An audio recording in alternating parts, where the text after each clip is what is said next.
Hello. You're never going to guess what I'm doing today. Yep, Junk Journal July. But I'm mixing it up again today because today we are doing number 23. We're doing overlap. I did start ticking them off because now that I'm messing around with the numbers, obviously it's not as simple as following the next one. So overlap for today. There's the postcards that we did yesterday. There's the gratitude that we did before. And this is our page for overlap.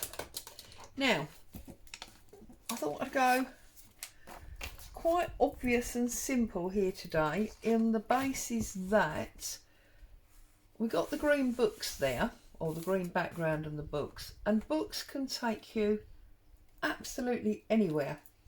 So I am again today using images from this rainforest book, and what I've got two that were actually sort of in the centre and side by side like that.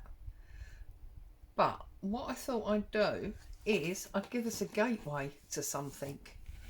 So the first thing we need to do is straighten up this edge where I've torn it out of the book. So we find a scalpel, we'll line it up on our mat.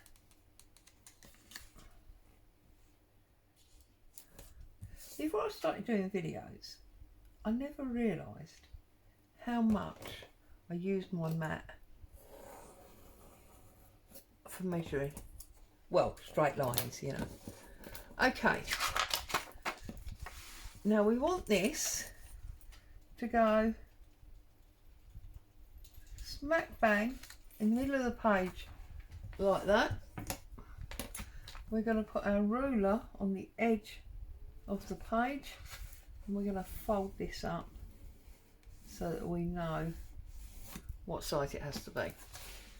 Okay, and then we're going to put our ruler on it, if we can still see where it is, that is.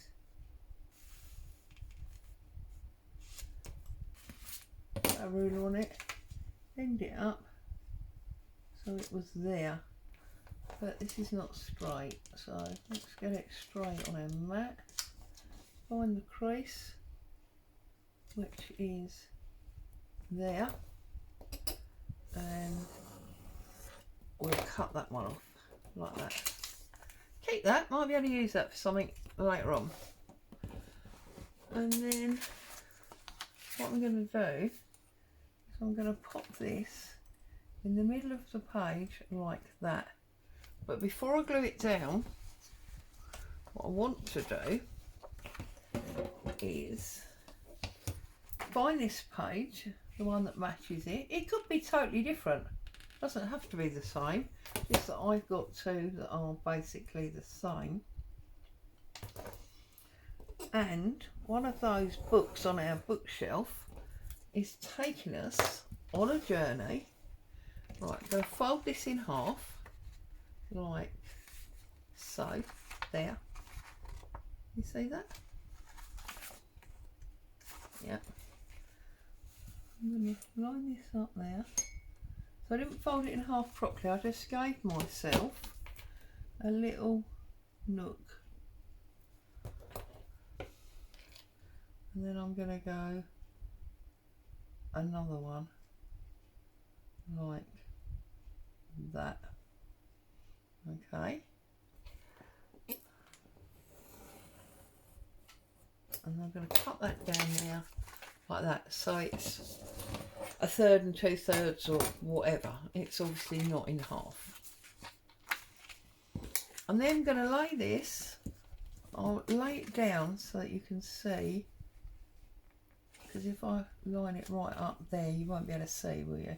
So I'm going to lay this on here so that it's just 1/2 inch past, and then I'm going to put this one on top,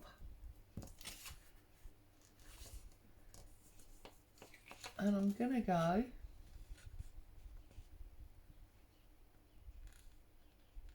the same 1/2 inch, whoops, Yeah, see, because it's slidey, you've got to be a little bit careful.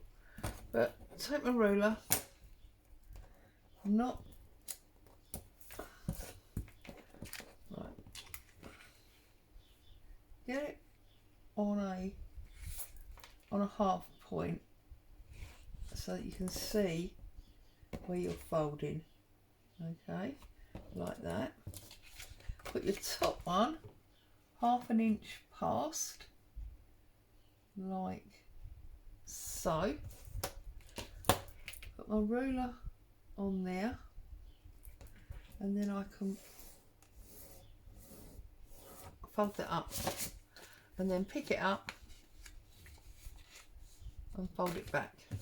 Okay, so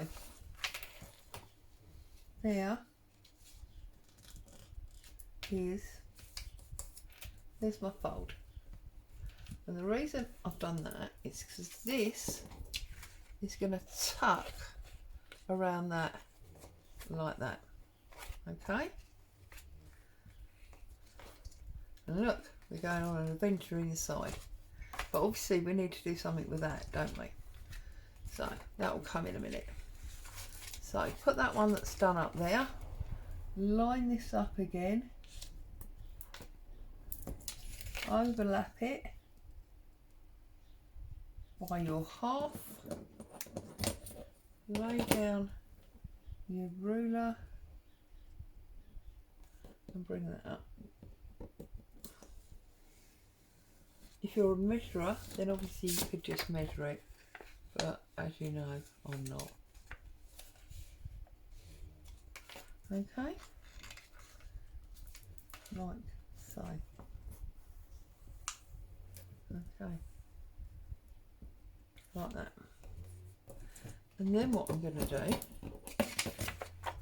I'm going to take a piece of coffee dye paper that hopefully matches that. Now, all my coffee dyed pages are always completely different, so finding one that matches is never easy. But let's have a little look. Although they're all very, very pale. That one matches, but it's too pale.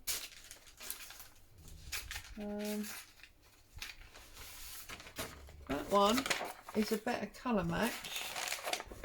It's got a totally different pattern on it, but I think that's probably the best one that we're going to find. Might have been ideal if I'd have oh, hang on, I've got some more here. I'm just going through my coffee dyed pages. That's graph paper, that's graph paper, and then that's basically white, very pale. So no, it's going to have to be that one, I think. So what we're going to do is move our book out the way. We're going to bring in our mucky mat, and we are going to, that's the base one, we don't want that, we want the two that have got the folds in. Okay, and then what we're going to do is we're going to stick that down there like that. Okay, so let's get our glue. Whoops, that's obviously the end of this one, isn't it?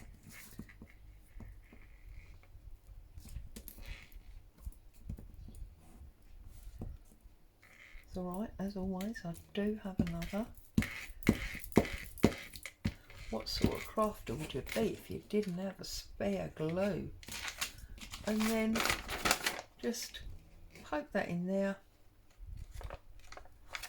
I'm giving myself some overlap because at the top and the bottom it just makes it easier to cut it. That's that one. So we'll cut this much as we did our postcards yesterday. Trim down here all the way like that, across our bottom. Oops. Again, straight lines help there. Okay, that's that one. And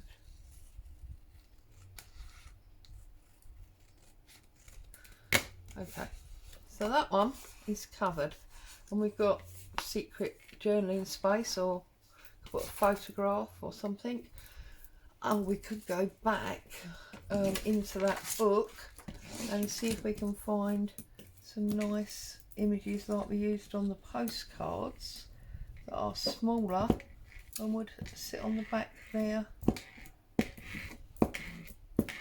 as reminders of our holiday or whatever. It's always nice if you can keep these books running to a bit of a theme. So again, like that, turn it over,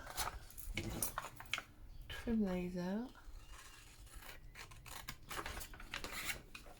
This is just standard copier paper that's been coffee dyed and dried in the oven. Although this weather, of course, could dry it out in the garden. Okay, so there's our two flaps. Now let's have a quick look back in this book and a drink of coffee.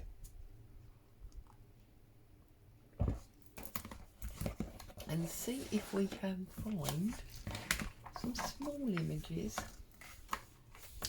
that might fit on the back of our openers. I'm not so keen on the insect ones. That owl's quite cute, and it would fit on there, but it's quite big.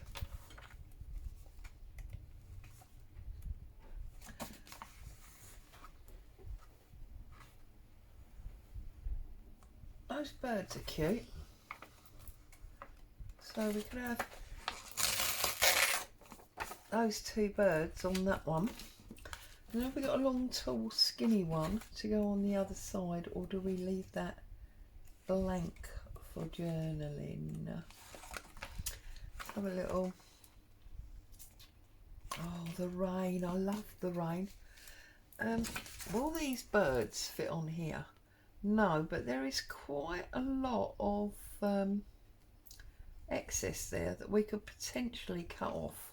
So we can maybe put the birds on there and the rain on the other one. Love that idea.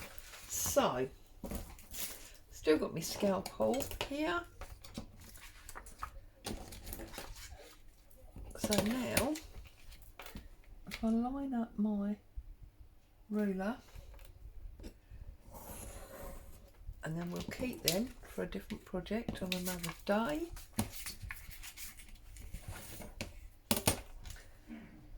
And trim this free from all its white surround.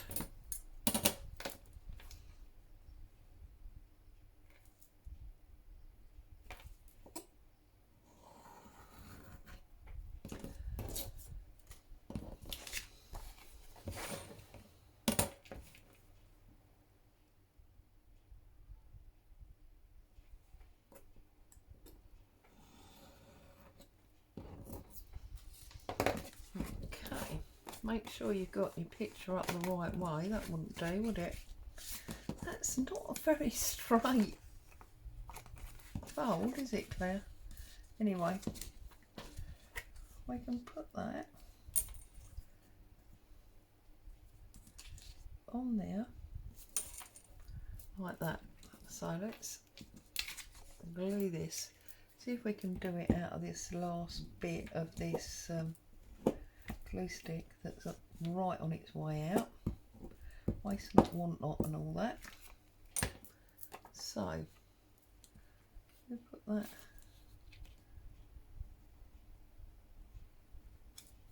like that.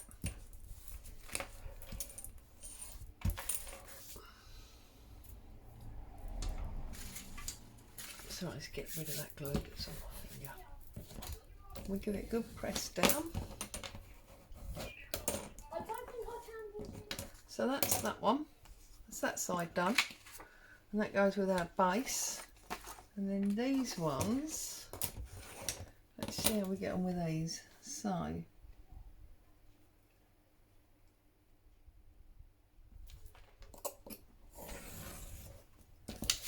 keep that one for another day. And then we'll trim off at the bottom.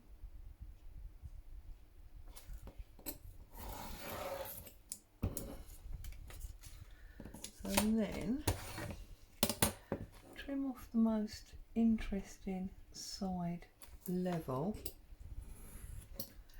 like so. We can see that sticks out by quite a little bit. So again, back to our mat. It is our best friend for things like this.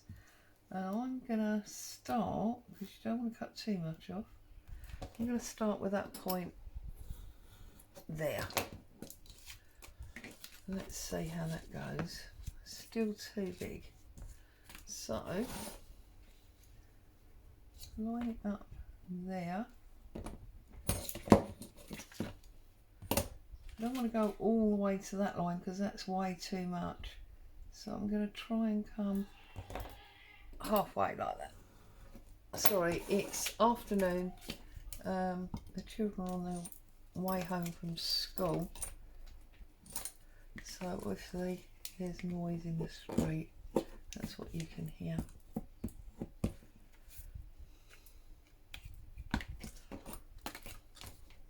And then that one will go there, like that. They're all over my fingers. Give it a little press down. And then we're going to do the same with this one.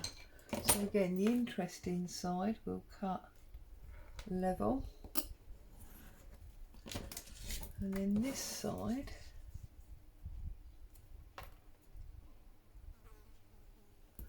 I'm going to cut off half.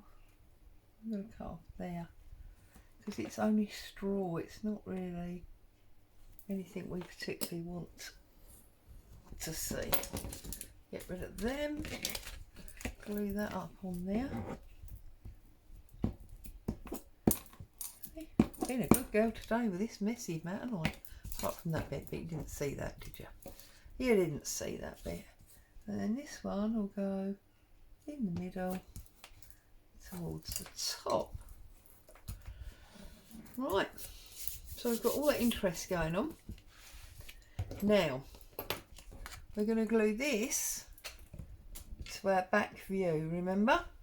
So, I'm going to run our glue all the way down there, like that. I'm going to take our flat piece and now slot that in the same as we did our coffee dyed paper. And we should be good. Okay. Give that a good press down. And then we've got our opening. Okay. And we're going to do exactly the same on the other side. So glue that.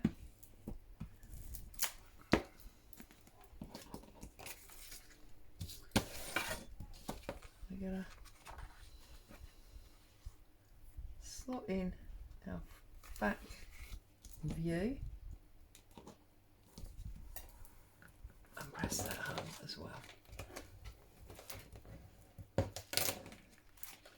And now that one will open, but not like that. That wasn't right, was it?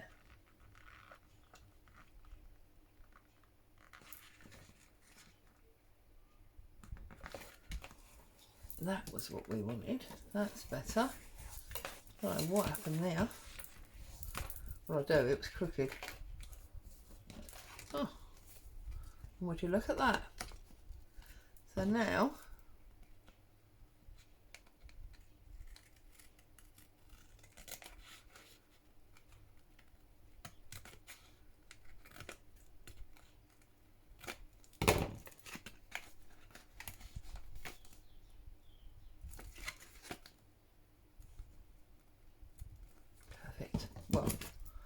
perfect is a bit of an, you know, stretch of the imagination.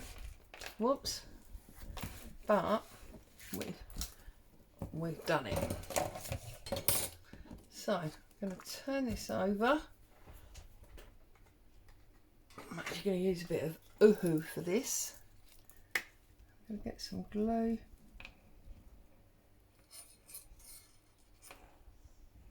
All the way around the edge, up and down the middle. I'm just using the Uhu because this is glossy paper. You can see how it's sort of bending and sliding and trying to get away from me.